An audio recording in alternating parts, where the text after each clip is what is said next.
You're watching Inside Durango Sports with Jordan Alexander, your source for information about sporting events in Southwest Colorado. Triathlons and softball and lacrosse, oh my! Welcome to another action-packed episode of Inside Durango Sports. I'm Jordan Alexander. The splash of water, the toot of a bike horn, and the pitter-patter of footsteps filled the air at Fort Lewis College Sunday afternoon as the 26th annual Try the Rim took place. Try the Rim is Durango's longest running triathlon and welcomes all abilities for both individual competitors and teams of three. More than 100 athletes took part in the race, and due to the vast numbers of variety of abilities, the event took on a staggered format. Each team or individual's time was tracked separately, which meant at all times the pool was full with swimmers, the road was packed with cyclists, and the trails were covered in runners. Distance-wise, the swimming proportion of the triathlon was 500 yards, followed by an 11-mile bike section and concluded with a 5K run across road and trails. But who were the winners, I hear you cry? Catherine Rathbone, Whitney Lucas and Garrett Brown were the co-ed group victors with a fitting team name of two divas and a dude. Rathbone swam an 8-minute 21-second time, Lucas cycled the 11 miles in 39 minutes and 16 seconds, and Brown ran the 5K in 20 minutes and 7 seconds, for an overall team time of 1 hour, 8 minutes and 28 seconds. Two divas and a dude told Inside Durango Sports that their entry was on a whim, but they were all strong in their individual sports. In the women's group category, the team named Under Pressure emerged victorious. Laura Lewis Marchino, Andrea Parker and Jana Freeburn combined for a 1:15.21, and John Marchino, Mike Freeburn and Greg Spaulding served as the lone male group competitors. Get principled. They finished in a time of 1 hour, 9 minutes and 16 seconds. Durango's Connor Brown was crowned the individual champion. He recorded the quickest time of the overall event with 1 hour and 2 minutes exact. Second place went to Robert Graham of Ignacio. He was 3 minutes and 53 seconds slower than Brown, and Brian Miller came in a minute after second place to take third. Fort Lewis women's softball are 2 weeks away from the end of their season and find themselves in a tight battle for a place in the playoffs. The Skyhawks lost 2 games to number 1 ranked Metro State, which moves FLC down to 7th place. The top 8 teams progressed through to the postseason games, so coach Kira Zaita and her Hawks need to get some results out of their final 2 opponents, University Colorado Springs and Chadron State. The scheduled 4 games were reduced to 2 as snow left Metro's field unplayable, which actually helped the Skyhawks and acted as damage limitation as they only conceded 2 losses to the league leaders. Over the 2 played games, Metro Roadrunners held Fort Lewis to just 2 runs total. The lone run in the first game came from a Giovanna Rios rocket. She scored her 3rd career home run and 3rd of the season to give the Skyhawks the early second inning lead.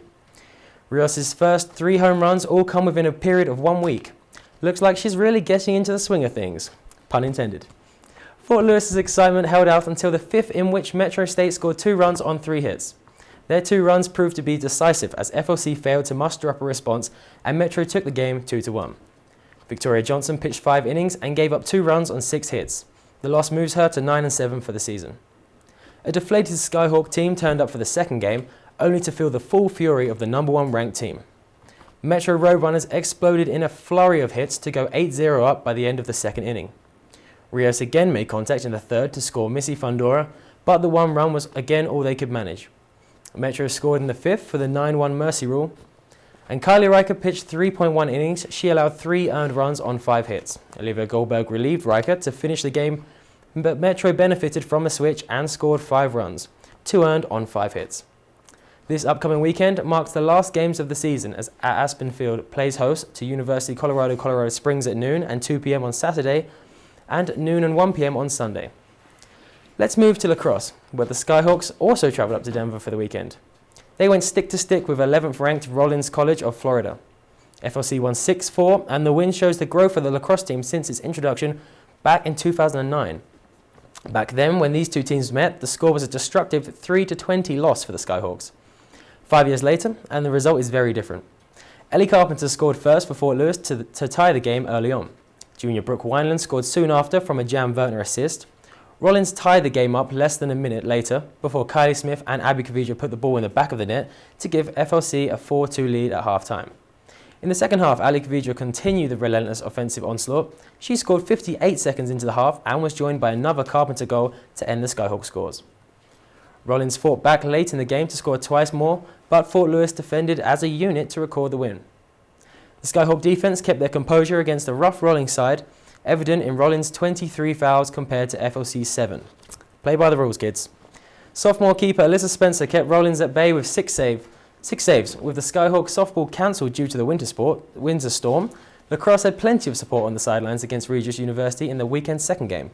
But after the impressive victory Saturday, Fort Lewis came up short against the Rangers in the 10-6 loss. Regis scored 3 quick goals in succession to set the tone of the game. Fort Lewis clawed their way back into the game with 7 minutes left to trail by 2 goals, but Regis slammed the door shut right in the face of Kelsey McDonald's blue and gold army to take the win. Goal scorers for the Fort were Catherine Dunn with 3, Vertner with 2, and Carpenter with the lone score. The Skyhawks set in a season record of 7-6 and play their penultimate regular season game at home to Adams State Grizzlies on April 19th at 2 p.m. Now for my favourite part of the show. Let's see what the School of Skills has for us this week. I wonder if you can guess it. It has 4 wheels, it has no engine, and if you fall off, you better hope you have your knee pads. That's right, this week's SOS is skateboarding.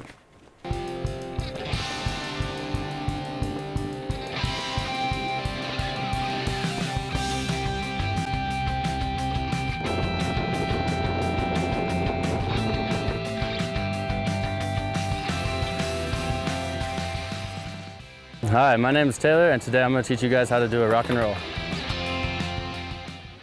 So the first thing you're going to want to do is get into the bowl and come up into the tranny. As you come up, you're going to want to release pressure off your front truck and let it float over the coping, and let the middle of your board hit the coping, and as you rock back in, you're going to pick your truck up and come back down and revert in and roll away. So as you come in to do your rock and roll up the transfer, you need to transfer your weight back and lift your front truck over the coping. As it goes over, put more weight towards the front, and then back, and as you go down, push forward and pump through.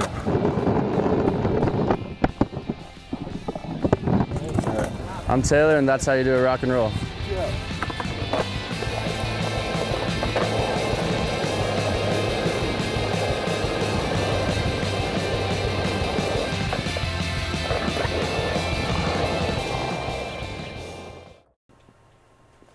I was always a horrible skateboarder. Definitely not my cup of tea, but who knows? After that School of Skills, you may just see me kick flipping my way around the streets. Keep an eye out, Durango. If my watch is telling me the truth, it's that time again for our high school sports roundup. Durango High School baseball secured a huge victory over Fruita Monument High School, 16-9. Fruita were previously unbeaten in the league, and 9 runs in the bottom of the 6th proved to be the difference.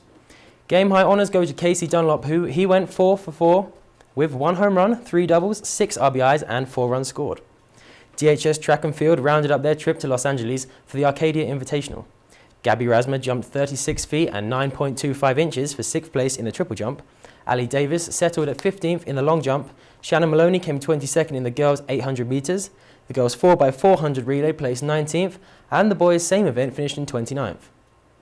Steffi Wilson scored 2 goals against Class 4A 9th ranked Palisade Bulldogs to lead the Demons to their first victory since March 14th.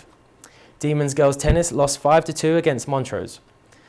DHS boys lacrosse lost 14-5 against Denver opposition 5th ranked Valor Christian, but the girls team beat Eagle Valley 17-3.